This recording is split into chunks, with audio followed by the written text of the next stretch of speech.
Welcome to the Front Stretch Race, fans. Presented by Joe's Karting in Council Bluffs. Online at joeskarting.com. Fast-paced white knuckle racing just across the river on 23rd Avenue. Get over to Joe's Karting today.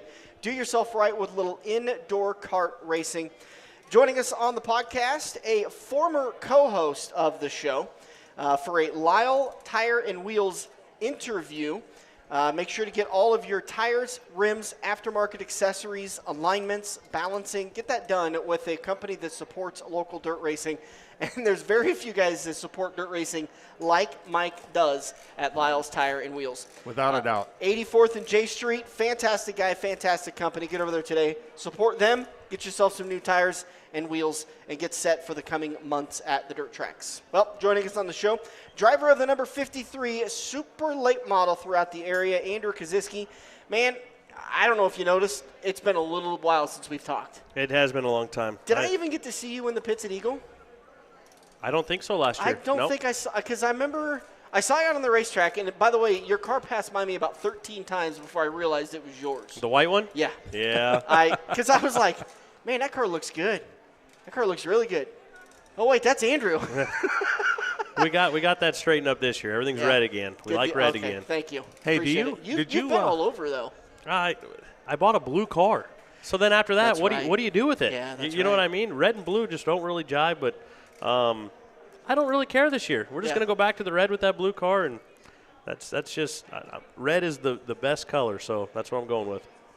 I just got one thing to go back to from probably the last time we talked to you was about the time that some guy named Rogers was signing with the Jets or had signed with the Jets. Okay. Do you have that $100 ticket like framed and hanging on the wall somewhere? Or I never got one. I never did. I never bet it. Never bet it. What was the bet? Well, I thought he'd take us to the Super Bowl. Yeah. So but you know what? He got hurt. I don't blame him. I don't remember. hate the guy. I don't blame the guy. A lot of people are like, see, he's an idiot. But you know what? He got hurt in the first game. He was never going to – after that, it was doomed. Series, Yeah, it was doomed. Well, it's in the NFL, I think in any sport, you take a year off, you are so far behind. And the Jets organization is so bad to begin with. So you knew that it was going to be tough to do. And he's 40. I knew it was over. Yeah, it's unfortunate. All right. So going back to the red base paint scheme, talk about your 2024. I think if my memory serves right, you did you pick up a win last year? We did. We got one in Dubuque, Iowa. Yeah. That is in long ways away from Omaha, but it is a awesome racetrack, and I've done very good there. I've only been there twice, but we got a first and a second, and overall I had a good year. Yeah. It's just I've had 2 good years in a row. I've just changed the way I do things, changed the way I live life, and racing's gotten better. So it's crazy how that works. Speaking of Dubuque, do you think that is very similar? I do. I've never driven it, obviously, but do you think that track is a lot like Eagle? No. Really? No, I don't. Really, it's a really wide racetrack. It doesn't have a lot of straightaway on it. If it had a bigger straightaway, it would kind of be a lot like I-80 in a way, but not as wide. But it's a really wide, good racetrack. Well, I've been there and worked Bush Tour races and stuff back in the day, but I just thought it was, when you're sitting out in the pits, it reminded me a lot of Eagle. If you look at it, I guess from if you're standing there watching from the fence, I could see what you mean by that, but it don't race like it. Well, yeah. Obviously, Eagle. I think Roger Tyler Jerky was telling me mid-season last year that Roger had when he shifted some of the dirt surface around, that it had created a little bit of a shelf in 1 and 2, I believe, which makes the track drive completely different in 1 and 2. And you guys hadn't been out to Eagle for a couple of years in the Supers. So is that kind of what you're thinking of, is that it doesn't race like the 24 Eagle, or do you feel like from previous years it didn't race like it at all? Eagle's kind of its own place, to be honest with you. Yeah. That's why I think a lot of people love it and a lot of people hate it. It is its own kind of shape. Turn 4 is real tight. For the late models, going into both corners, it really skips the track real bad, and it's just its own shape. You can get up there. It's a lot faster than you think running the top, and then you got to go really dang slow to go around the bottom, and that's every quarter mile, but I don't know how to explain it to you. When you go there, you got to figure out different things to do to get around Eagle. Yeah. So you felt like you had a pretty good year in 24. Your brother-in-law ended up picking up the title for the Malvern Bank Super Late Model Series. About time. That's what we told him. That's what we told him. And by the way, that was, I don't know if I ever told him or if you guys ever noticed it, that was probably my favorite interview of the year. Really? I finally got to actually have I felt like I finally got to talk to Bill. Like, whenever him and I would talk, he was a little bit on guard, which I understand. A little apprehensive. Yeah. Your dad was the same way the first time I had him on the podcast or on the radio show at the time. But it finally, like that time we were sitting down at Quaker's Sake, it felt like we had a good, just a conversation, not an interview. I think after you win a championship or something, I think it's just a big relief off your shoulders. Yeah. You know what I mean? I got up and looked behind him, and I said, yep, that monkey's gone. Yeah. He's been one of the fastest guys for a long time. Oh, yeah. It's just, but you got to give respect to Kyle Burke and Tad Pospisil for what they've done in our series. Like, Burke's getting over the hill. Believe it or not, I watched my dad do it, and Burke's getting there, but Tad is always good. He always finishes. So for Bill to finally finish every race, I think that's what helped him win this year, because he's always, if not the fastest, really close. But it's finishing every race, because Tad will always finish every race. Ran mostly the West Series? No, I ran both. You this ran year. both? I missed one. We went on a 3-day swing, and we were in Davenport, Iowa, and it rained. Okay, so we had to sit all day, and I brought my oldest daughter with us, and she was crying the whole time, and we were stuck in that truck for a whole day. Then the next morning, it's going to rain again, they said, and I said, you know what, this girl's been screaming. We just couldn't handle it anymore. She had a double ear infection. Ooh. I said, I'm not taking a chance. We're going home. And they ended up racing that night, and it poured.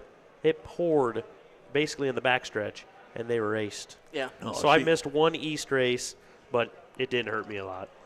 If she had an ear infection with storms blowing through like that, I can almost imagine how much that hurt. Yeah. I always enjoyed watching you and your dad's dynamic at the racetrack. I don't know if I guess I should say enjoy, but it was always kind of interesting to me to watch you two, because former racer and you were kind of coming into your own and needing to do your thing. But also I think there was some aspects of maybe now you kind of see a little bit of what he went through now that you're kind of being a father with daughters, kids in the pits, and there's another level to responsibility now. Yeah, it's like I said, it definitely changed the way I do a lot of stuff the last 2 years. And Kara and her didn't go with me a lot last year, and that's just because it's tough. She didn't like riding in the truck either for whatever reason. I got Ron Tilley working on new tires and balancing them in the hauler, so maybe that was the problem. I don't know, but it's definitely a lot more. However, you kind of act a little different too. I don't know how to say it. Just the things that really, really, really, really bother me this year didn't really bother me. It's like, as long as we're done, we get home, we're happier. You know what I mean? Yeah. That's the dad. Yeah, I know. That's the dad. Fourth in points for the West Series. I think you might have gotten a third place before, or is this your best finish? For SLMR, I believe, I think fourth, and I've done it, I think, 3 times. So it's, like I said, when you got a couple guys that are really good, you know they're really good when they can go to a national touring event just a couple times a year and compete. Yeah. So it's like, can I compete with them guys too? Sure. But it's like we're doing it every week with 3 or 4 of these guys, and the East Series is its own animal. They got a bunch of good guys over there too. So it's the SLMR Series is probably the biggest series in the Midwest. So it's tough, So there's, MLRA being gone, there's nothing else around here, and it's a really tough series. Yeah. Have you taken a look at Stovall's new deal? Have you looked at that schedule at all? See if maybe you'll sneak down there? That's all open motor stuff, and I'm just kind of stuck with what I know. Last year I had the open motor, but I ran Eagle and Harlan, them 2 Lucas shows, and sometimes you just got to know when to stay home. And I made one.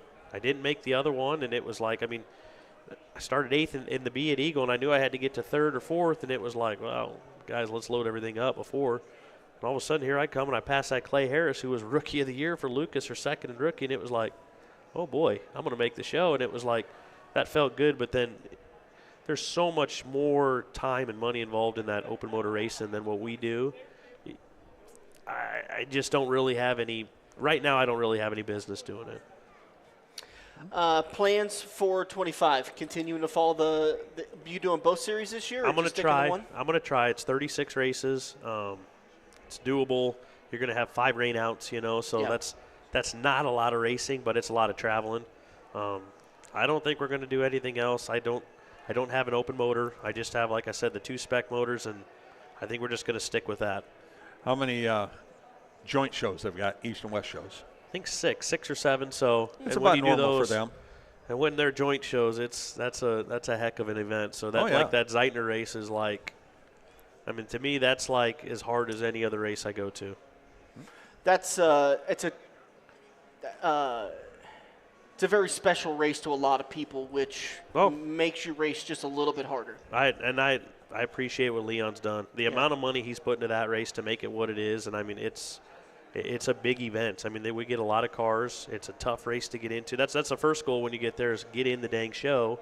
Last year I think I'd run a B. I got a flat in the heat, and it was just like my whole night's ruined, And then we broke a rocker arm, but still it's a big paying race, and that's a huge event for us. Is that Zeitner race? Yeah.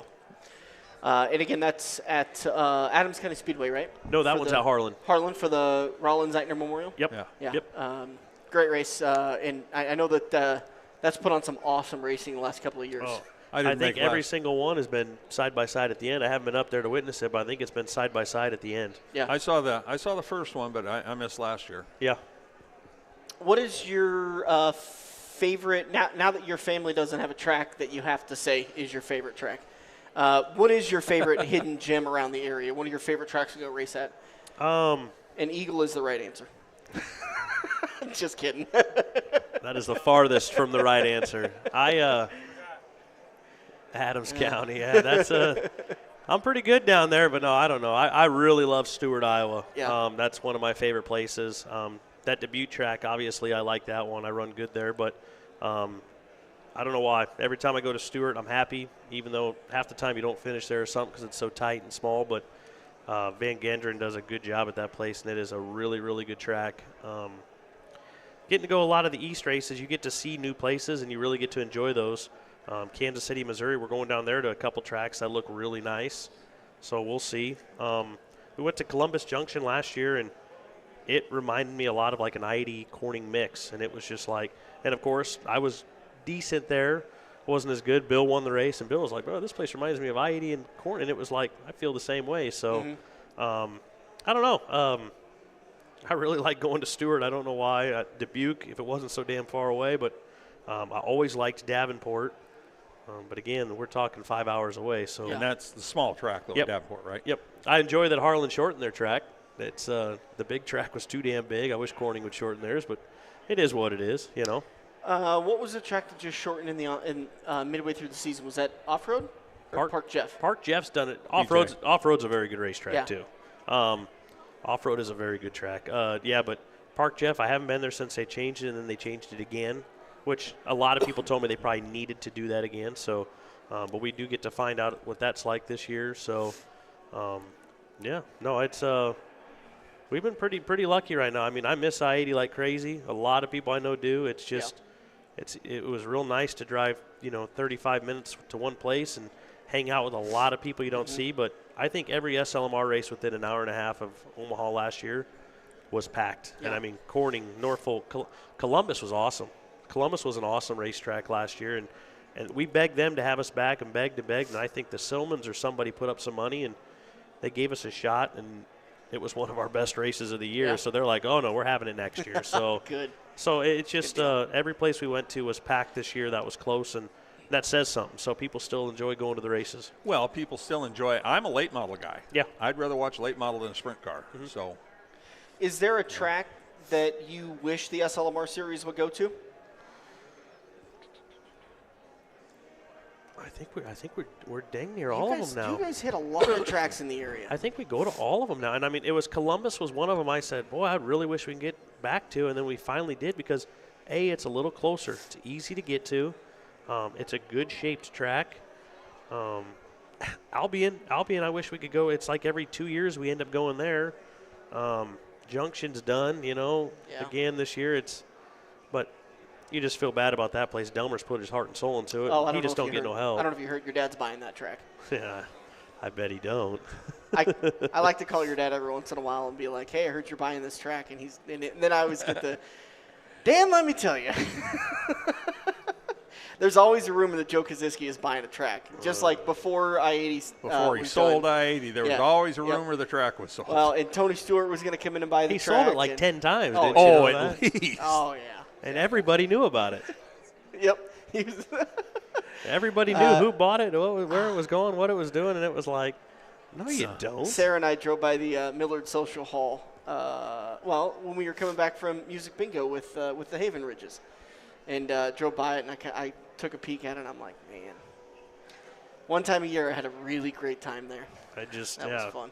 I just talked to Troy Daly yesterday, or was it yesterday? It might have been. Yes. Well, so a long time ago from when the show's going to be on, but he was like, I just can't get excited to go because he doesn't want to drive 2 hours to go everywhere, Lakeside, Kansas City, or them. He's like, I like to go in 30 minutes to I-80. Mm-hmm.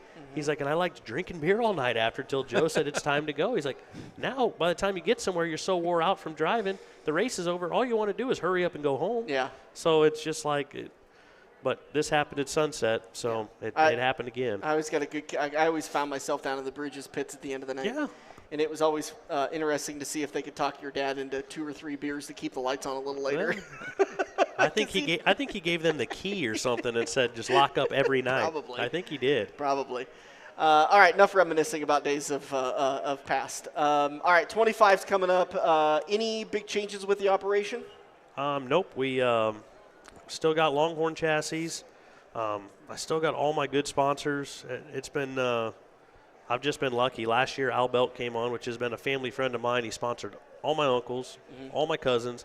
I think I'm the last Kosiski to sponsor, but I don't know. I just he's always been a good guy to my family. Mike Klein, last year he come up to me at Eagle and he says, you keep doing these ones. You're one of the only ones. And I said, yeah, I know. I got to stop though. And so he put some money to me last year and helped me do an entry fee to get in. And so he's on again this year. Zimbrota Drivetrain, which is out of Minnesota, they do business with our business. So they're back on again. We'll Smoke Your Barbecue. Ever since you done my race party, that guy is one of the best guys ever. Scott and Jackie are hands down some of the best people ever, and it's just they will literally. I mean, he catered the last party at I-80 we had, and that's when I quit drinking. By the way, with that party. My alcohol quit when I-80 died. So, but anyway, it's just. My buddy Eric McKee, it's just been, I've been pretty lucky and fortunate to have what I have. I just, I could use some more crew help. Yeah. I got me and my 72-year-old father-in-law all the time, and then I got a couple friends every once in a while.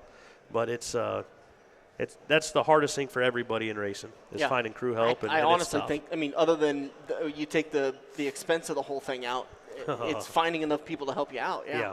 Well, and that's when you see guys that are good everywhere, like Grabo. That's the first thing Grabo says. I've had my crew with me since I was 15. Yep. Yep. So yeah, he's been lucky to have them kind of people, and I had Joey for a long time, and then Bill stepped in, and it's just having that second or third guy, and it's getting harder for me with the 2 girls now, and like I said, Bill being 71, it's just. When Tanner comes and Evan comes and Alex comes, it's like the easiest night of racing. If you ever see me with more crew guys, somehow I'm up front. You know what I mean? And it's the nights where it's just him and me, and it's like, boy, we struggled tonight. And it's like, did we? Or was the driver just wore out? You know what I mean? And it wasn't my brain not working. So, but I feel for everybody. Everybody has that problem, and you can't really complain about it because half the race teams can barely afford to make it to the track. How are they going to afford to pay someone? You know what I mean? So it's tough. Right. How's everything going at Kosiski Auto Parts? We are busy. We are slam busy. It's been pretty lucky to have a business like we have. So I saw Joey's trying to hire some people. I saw some Facebook ads. I shared one of them for him the other day. So crew help and employees are about the same thing. Joey says, don't apply if you're not coming to work. Yeah. It's amazing. I was talking with somebody about this, and it's a conversation that old people have all the time. It's amazing how easy it is to have a job.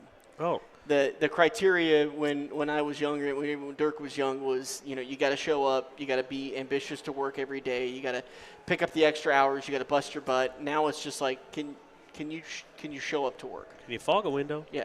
I mean, there's no such thing as, and I don't know why this happened, but there's no such thing as 5 days a week. Yeah. There's no such thing as like, I mean, the people that are sick once a week, it's Oh, my very God. confusing to me. I just don't understand it, but it's everywhere. It's not just our place, it's everywhere, and I just don't, Yeah. And they sit there and they're like, oh, I'd really like to buy a truck like you have, Well, you Go to probably work. could drive, but I don't understand it. It's just, I don't get it. They had that on social media. I don't know if it was Facebook or one of them, but, they were interviewing the kids out in the street, How acceptable, what's the latest you can be to work and it's acceptable? And they were all 10 to 15 minutes. Yeah. Every one of them. It's loose. Nobody said, you got to be on time. No. Yeah. Yeah, Sarah's dealing with that. She's an office manager for a vet clinic in Lincoln, and they've got 4 or 5 ladies that work for him, and at least one calls in every day of the week. Yep. And like Sarah's, guess who gets to cover? Yep. It's Sarah. And so there's nights where we're like, hey, we have an appointment to go to this at 3:30. Can you make sure you're home? And then I'll get a text message about 10 a.m. Well, somebody called in sick. I'm working till 6. Great. And Cool. what are you supposed to do? Right. You know what I mean? What are you supposed to Yeah. do? You'd love to say you're fired, but guess what? They said, no problem. I'll go down the street and find the same $1 an hour and the same thing. So Yep. it's, what do you do? And the bad part is the bosses don't appreciate it. Well, It's tough. when Sarah, Yeah. blows off what she had to do and, Yeah. and stays, Yeah. most Somebody's bosses gotta don't do it. appreciate that. Yep. Yeah. You're here, you're expected to work. Well, I was expected to work till 3:30. All right, so we talked about the sponsors, the plans for 25. What else? Kid number 3 coming? no. You guys done it too? Just slow down a little bit. Two wasn't in the cards yet, but we're happy. We got a healthy Mila, and Well, I was hoping she was going to be a boy. I didn't have no brothers, didn't have no sons, whatever. It is what it is. It's I'd rather just have a healthy baby than picking which one it is. Be Yeah. honest. girls Yeah. can drive race cars, buddy. She will not drive a race car. Well, in that case, she's probably going to be driving a race car. I don't think so. She's going to be a cheerleader, huh? We can do everything. We ain't doing no race cars. I couldn't handle. I don't even know if I could handle. I've done the indoor go-kart events forever, and watching them kids wreck and flip and this and that, it scares me to death. And I'm in the infield watching them. Mm-hmm. And there ain't no way in hell that my little girls are going to be in any kind of go-kart flipping and wrecking and stuff like that. So I told Sarah when we were starting, and she's like, would you rather have a boy or a girl? And I said, I probably want a boy. She said, why not a girl? And I said, because I'm going to go to jail if I have a girl. I'm going to kill some little boy. if anybody's like me, they're dead. Yep. There's That's the old every standby. Every father's sentiment is if they're anything like me, I'm going to kill some boy. When you have a boy, there's only one tallywhacker to worry about. When you got a girl, you got to worry about all of them. The whole county. All right, buddy. It's great having you on the show. Yeah, this has been awesome. Can't wait to see you out at the racetrack. Thanks a lot for coming down to the World of Wheels. Greatly appreciate it, and we'll see you soon. Yep. That's going to do it for us in turn number 1. Dirk and I are going to take a break. We'll be right back in turn number 2.